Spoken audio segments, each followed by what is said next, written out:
Alors, le geste métier, c'est en fait le désattelage entre deux wagons. Donc il y a une partie communication qui est importante. C'est on doit informer donc le conducteur qu'on va rentrer dans l'attelage et donc on doit demander l'immobilisation de la rame. Est-ce que je peux rentrer dans l'attelage? Une étape très importante, ça permet de sécuriser on va dire le geste parce que la rame ne doit pas bouger au moment où on est dans l'attelage.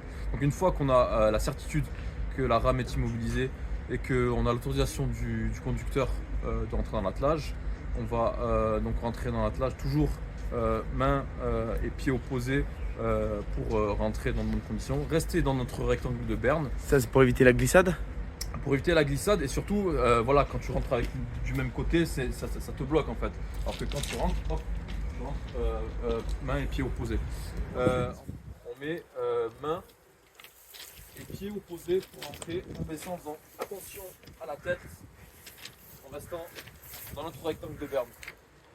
L'important c'est de voir donc le côté source qui va alimenter la conduite générale qui sert au frein des différents véhicules dans le train. Et donc ça va être de couper le côté source alimenté qui va automatiquement vidanger le wagon et donc l'immobiliser.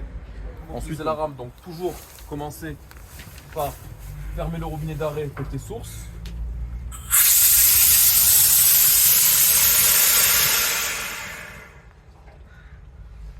Donc, ensuite donc, on détache les demi-accouplements et ça va être le crochet d'attelage qui va être la manille qui va être enlevée du crochet d'attelage et placée sur son crochet de repos. Enlever le demi-accouplement,